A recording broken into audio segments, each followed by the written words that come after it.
இன்னைக்கு நம்ம டெட் மேக்ஸ்ல என்ன பார்க்க போறோம்? ஒரு ப்ராடக்ட் இருக்கு, அந்த பொருளின் விலை வந்து தற்சமயம் 10,000 ரூபாய். ஒரு பொருளின் விலை தற்போதைய விலை 10,000. அது பாத்தீங்கன்னா ஒவ்வொரு வருஷமும் 10% தேய்மானம் ஆகிட்டே இருக்கு. அந்த பொருள் வந்து எப்படி என்ன ஆயிட்டு இருக்கு? அதோட டெப்ரிசியேட் ரேட் வந்து 10%. எவ்ரி இயர் 10% விலை குறைகிறதுன்னு சொல்லலாம், அல்லது 10% தேய்மானம் சொல்லலாம். இப்ப கேள்வி என்ன கேட்கிறாங்கன்னா, அதே பொருள் 2 வருஷத்துக்கு பிறகு அந்த பொருளின் விலை என்னவா இருக்கும்? இப்ப நம்ம ஏற்கனவே மக்கள் தொகை கணக்கு பார்த்தோம் இல்லையா, அதே ஃபார்முலா எழுத போறேன். 1 + r/100 ஹோல் பவர் n. இது வந்து ஆக்சுவலா கூட்டு வட்டிக்குரிய ஃபார்முலா. எதுக்கு பயன்படுத்தணும்? மக்கள் தொகைக்கு பயன்படுத்தணும்.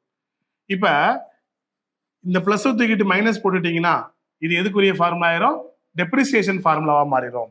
பாருங்க, இப்ப பிரசன்டா பொருளின் விலை 10,000, 1 மைனஸ் எவ்வளவு டெப்ரிசியேட் ரேட்டு? வருஷத்துக்கு 10% டெப்ரிசியேட் ஆகுது. பவர்ல 2, என்னன்னா என்னது? 2 ஆண்டுகளுக்கு பிறகு அதே பொருளோட விலை எப்படி இருக்கும்? ஒரு 0 அடிச்சிருங்க. வெளியில ஒரு 10,000 இருக்கு. இத எல்சிஎம் எடுப்போம். மீச்சியம் 10 எடுத்தீங்கன்னா 10 - 1, 10 × 1 10, 1 × 1 1. பவர்ல 2 இருக்கு. இப்ப வெளியில 10,000 இருக்கா? 10 - 1ன்னா 9. 9/10, 9/10 பவர்ல 2 இருக்கிறதுனால நான் 2 டைம்ஸ் எழுதிக்கிறேன். ஓகேவா? இப்ப கேன்சல், 2 0 கேன்சல் பண்ணிடுவோம். மீது என்ன இருக்கு பாருங்க, 9 × 9 81. அது போக 2 0 இருக்கா? அப்ப 2 வருஷத்துக்கு பிறகு அதே பொருள் என்ன ரேட்ல, அந்த பொருளின் விலை என்னவா இருக்க போகுது? 8,100.